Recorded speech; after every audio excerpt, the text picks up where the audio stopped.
இந்த உறவுகள்லேயே வந்து ரொம்ப உன்னதமான உறவு வந்து அப்பா மகனுக்கான உறவு. அதில் மாற்று கருத்துக்களே கிடையாதுங்க அது.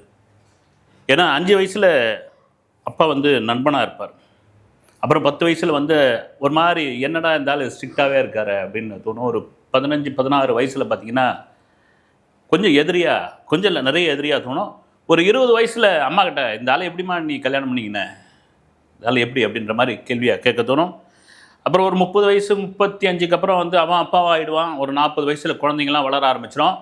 அந்த மகன் ஒரு 50வது வயசில் தான் மகன்கிட்ட சொல்லுவான், வந்து மகள்கிட்ட சொல்லுவாள், எங்கள் அப்பா வந்து ஏதோ கூழோ கஞ்சியோ ஏதோ ஒன்று குடிச்சு எங்களை எப்படியெல்லாம் காப்பாற்றினார் தெரியுமா, தான் வைத்தியம் பார்த்துக்கலனா கூட எங்களை அவ்வளோ அக்கறையாக பார்த்துக்கிட்டாரு. ஒரு நல்ல சட்டை போட மாட்டார்.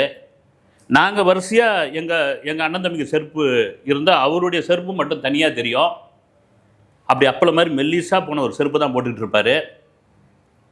ஒரு வாழ்க்கைக்காக எங்களெல்லாம் எனக்கு அர்ப்பணிச்சுக்கிட்டு எங்களெல்லாம் வளர்த்தவர் அவர் தான், எப்படியோ எங்களெல்லாம் காப்பாற்றிட்டாரு அப்படின்னு அந்த 50 வயசில் தன் பிள்ளைகளிடம் சொல்ல வைப்போம்.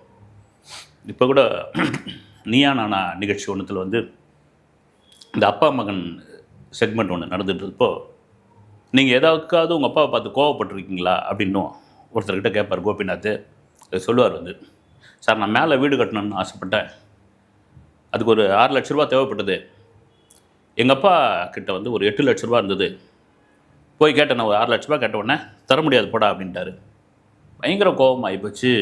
அந்த இனி உங்ககிட்ட வந்து நான் 10 பைசா கூட நான் வாங்க மாட்டேன் அப்படின்னு சொல்லிவிட்டு மூஞ்சால் அடித்த மாதிரி வந்துட்டேன். நான் வந்த பிறகு எங்கள் அம்மா இறந்து போயிட்டாங்க. இறந்து போயிட்டு ஒரு நாள் வந்து பக்கத்தில் வந்து சொன்னார், உங்கள் அம்மாவுக்கு நான் தான் எல்லாமே, நான் இல்லைன்னா ஒன்றும் பண்ண முடியாது.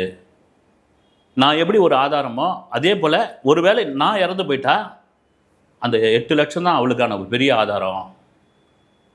அதுதானே அவளுக்கு. நீங்களாம் பார்த்துப்பீங்க, பார்க்காம போய்ங்க, அது வேறு விஷயம். அந்த நம்பிக்கையில் தான் 2 பேரும் வாழ்ந்துக்கிட்டு இருந்தப்பா. எனக்கு என்ன இருக்குது பணம் காசு, இதுக்கப்புறம் நீ எவ்வளோ நாள் எடுத்துக்கோ, உங்கள் அம்மாவே போயிட்டேன், என் பொண்டாட்டியே போயிட்டா, இதுக்கப்புறம் என்ன இருக்குது அப்படின்னு அந்த சொன்ன இடத்துல அப்படியே உடஞ்சி போய் அழுதுட்டேன் சார். நான் வந்து இதுதான் அப்பா.